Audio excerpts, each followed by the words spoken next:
Ceiling ফ্যানের মধ্যে এখন যে সমস্যাটি বেশি হচ্ছে তা হলো ফ্যানের স্পিড কমে যায়, অনেক সময় ফ্যান উল্টা ঘুরে। এই সমস্যাটি কী কারণে হচ্ছে এবং কীভাবে সমাধান করবেন তা নিয়ে আজকের ভিডিওটি। আশা করি ভিডিওটি দেখার পর আপনি খুব সহজে সমস্যাটির সমাধান করতে পারবেন।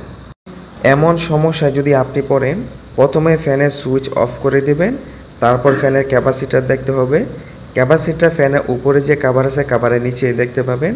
মূলত ফ্যানের ক্যাপাসিটার যখন দুর্বল হয়ে যায় তখন ফ্যানের স্পিড কমে যায়, অনেক সময় উল্টা ঘুরে। এখন এই ক্যাপাসিটার চেঞ্জ করে দিতে পারলে ফ্যানের স্পিড বেড়ে যাবে।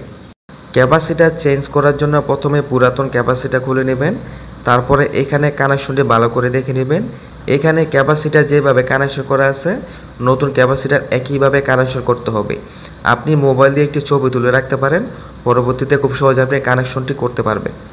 তো এটা হচ্ছে পুরাতন ক্যাপাসিটার।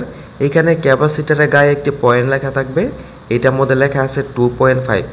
আপনি ঠিক একই মানের একটি নতুন ক্যাপাসিটার নিয়ে আসবেন 2.5। এগুলো আপনি যে কোনো ইলেকট্রিক দোকানে পেয়ে যাবেন, আপনার কাছ থেকে 100 টাকার মতো নিতে পারে।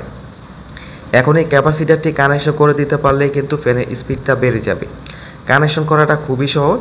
আপনি পুরাতন ক্যাপাসিটার যে টার্মিনাল থেকে খুলছেন ঠিক একই টার্মিনাল শুধু কানেকশনটা করে দিবেন। এখানে কোনো ফেজ নিউট্রালের সমস্যা নাই, আপনি দুইটা তার শুধু কানেকশন করে দিবেন। তো আমি কিন্তু এখানে কানেকশনটা করে দিলাম। এখন আমি ফ্যানটা অন করে আপনাদেরকে দেখাবো, ফ্যানের স্পিড কিন্তু বেড়ে যাবে। প্রথমে ফ্যানের স্পিডটা ছিল অনেক কম, এখন ফ্যানের স্পিডটা অনেক বেড়ে যাবে।